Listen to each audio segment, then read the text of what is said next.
Welcome to Halacha in a Year, where we can get to learn all the most relevant halacha through the prism of the Kitzur Shulchan Aruch. You are listening to Rabbi Ya'akov Trump. This year is kindly sponsored by the Moshe Group and CA in zechus of Rivka Béla, bas נחמה Shifra, and in honor of Rabbi Trump. We are learning today the halachas of eating bread. This is broken up into three basic concepts: the bracha, cutting the bread, and which bread goes first. We know that eating bread is seen as the most important of all the foods, and that is why we have a special bracha before and a special bracha afterwards. The bracha before is hamotzei lechem min haaretz, that Hashem brings out bread from the land, and birkas hamazon afterwards, which is actually one of the only biblical brachas, one of the only brachas which are mandated by the Torah itself. So let's jump straight in. Our first concept is looking at the actual bracha on the bread itself. So let's start at the beginning. We have a few questions here to look through together. Question number one is, what types of bread need these brachas? So it is only if the bread is made up of 5 of the main grains, that is wheat, barley, oats, spelt, and rye. But bread made out of other types of grain, let's say it is cornbread, it is rice bread, that would not necessitate a hamotzi and a birkas hamazon. We will deal with other types of bread like pastries called pasal abakisnin later on. So, why can I not speak between Netilas Yadayim and Hamotzi?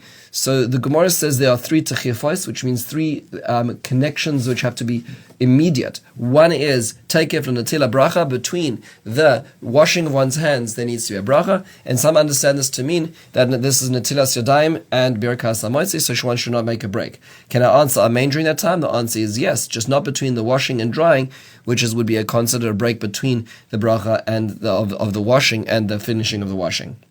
What else should be avoided during this period in time?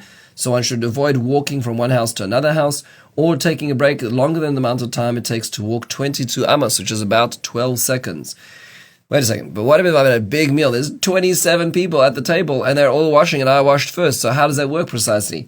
So it means that which is within one's control. So one needs to minimize the amount of time it takes from washing to the bracha. That's what it means. So if one's by oneself, wash and sit down and eat. If one is washing with other people, wash and sit down and eat and wait. That waiting obviously is outside of one's control. What if I did talk? Do I need to rewash? So if one said a word or two, one just forgot, that's not considered a hefsek. One does not need to go back. And if one has started a conversation, then one would have to, or one made a break, then one would have to go back and wash as well. It should be noted that there are certain things that one may say between washing and the hamotzi, and those are things that are needed for the meal. We'll deal with some of those later on as well. Do I need to touch the bread before I make the bracha? The answer is yes. Before I make the bracha, one should lift or hold the bread with one's 2 hands. Why is this? So the Kitzur actually gives a few reasons. One is because one should have all 10 fingers on the bread, because there are 10 mitzvahs which pertain to bread. The 10 fingers are representing the 10 mitzvahs which relate to bread, which are when plowing, one cannot plow with a donkey and an ox together. One cannot plant kilaim, mixed grains, mixed species together. Leket is leaving behind some of the grain. Shechacha is forgotten grain in the field. Peah is a corner. Lo sachsom is not muzzling the ox when plowing.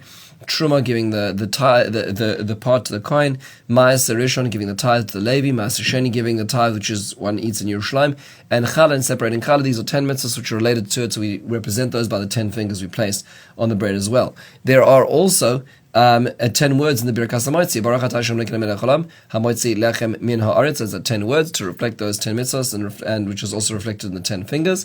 And similarly, in the pasuk in Sefer Devarim Parshas Eikev, where it describes the beauty of the land of Israel, it says Eretz chita usara gefen utayna v'rimon eretz shemen udvash, describing the 7 species of the land of Israel. And the next pasuk is V'achata v'savata v'rachta, you shall eat and be satiated and blessed. There's 10 words in that pasuk as well. I see people lifting the bread up. Why are people lifting up the bread? The answer is because when one lifts it up at the name of Hashem. It's not about when one says the word lechem, it's when one says Elokeinu Hashem, Elokeinu melech haolam. Are there any pointers of the brachas? The Kitzur says a quick reminder to say the hey carefully in ha moitzi, not ha moitzi, ha moitzi. And also a person needs to say the word lechem and min. It ends and starts with the same letter of the mem to make a break between them. Ha moitzi lechem min, ha moitzi lechem min haaretz, not to merge those 2 words. What should be the next order of business? The most important thing is to eat as soon as possible after saying the bracha, so there shouldn't be a gap between the bracha and the eating. And so if one's alone, that's easy. With guests, one needs to take a quick bite from the first piece and then distribute the rest as quickly and expeditiously as possible.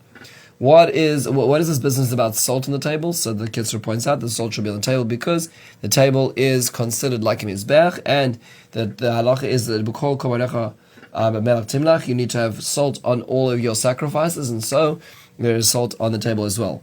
Are there any other halachas which relate to this idea of the table being like a mizbech? The answer is many. But one, just for here, the Kitzur points out, is best not to kill anything on the table. That means to say, even if there's a bug which is running across the table, one should not kill it on the table, because the table is like an altar. It's a holy place. One should not kill on the table. Let's go a little further. Concept number 2 is cutting the bread. Where is the best place for me to cut the bread? The Gemara gives a very fascinating story about Rav Ashi, who's relating the story of Menashe HaMelech, who appears in Sefer Menachem and Sefer Divrei Yamim, who was a particularly evil king, as the Tanakh itself describes it. But Rav Ashi spoke of him in a way which was somewhat mocking. And Menashe HaMelech came to Rav Ashi in the dream and said, how dare you mock me?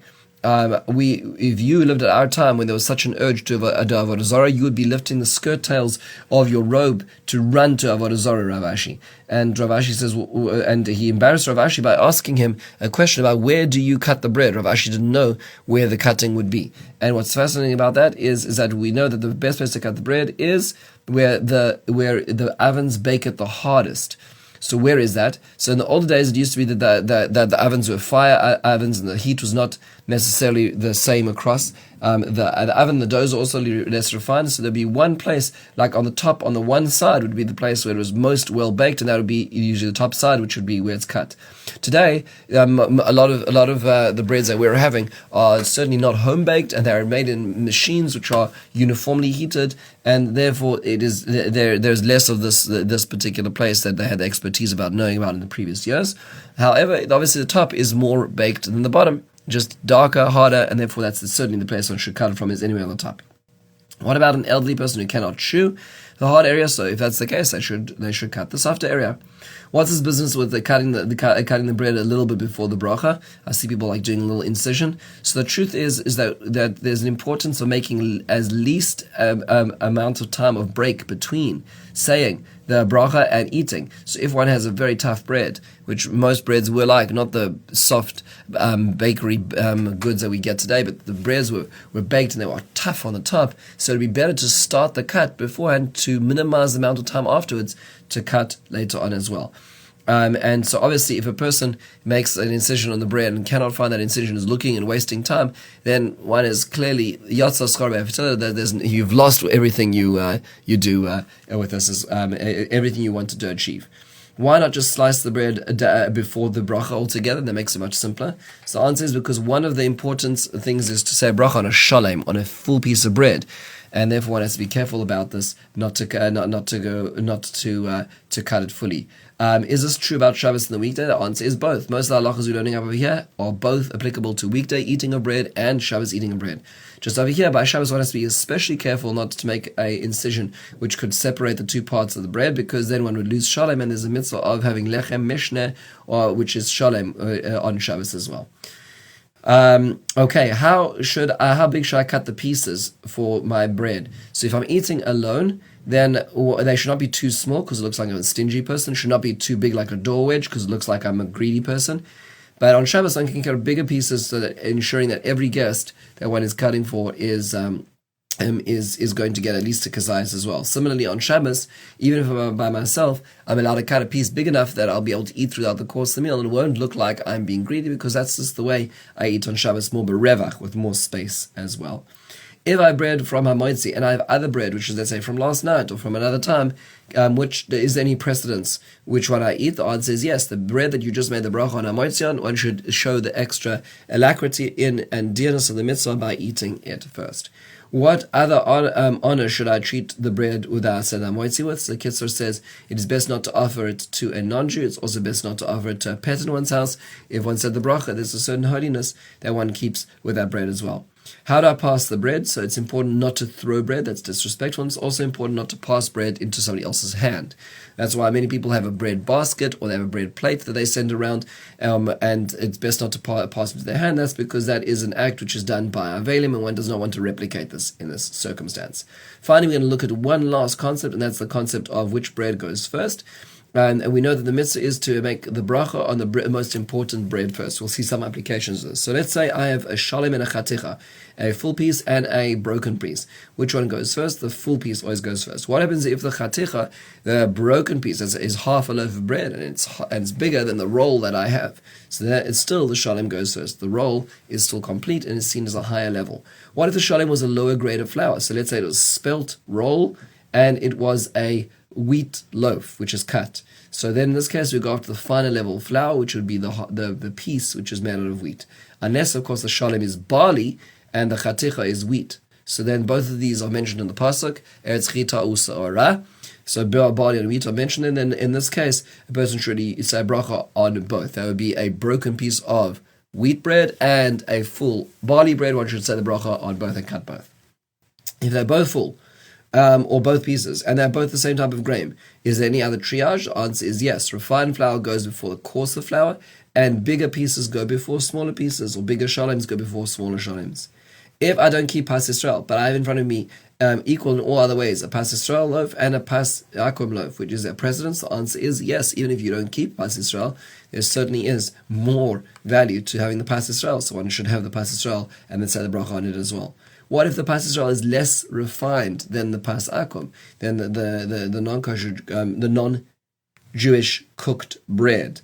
In that case, he can choose which he prefers. And finally, last question: what if I want the one bread and the other I didn't even plan to have for the meal? So I have two rolls that I want to make for I have in front of me for my lechem mishnah on Shabbos as an example, and I don't plan to have the one during the meal. So in that case, if I don't plan to have it, then it isn't part of the triage. So even if it is more refined, even if it is bigger, even if it is a better type of grain, because I'm not intending to have it for the meal, there's no triage in having it first. One is using it for the lechem mishnah, one's not using it at all. In that case, one can choose the one that one wants because one will be eating it during the meal. So a lot of very fascinating details which surround the idea of just how to make hamoitzi. With this, we conclude and we'll jump straight into the halachas of having the seudah, the meal itself. In the meantime, have a wonderful and meaningful day.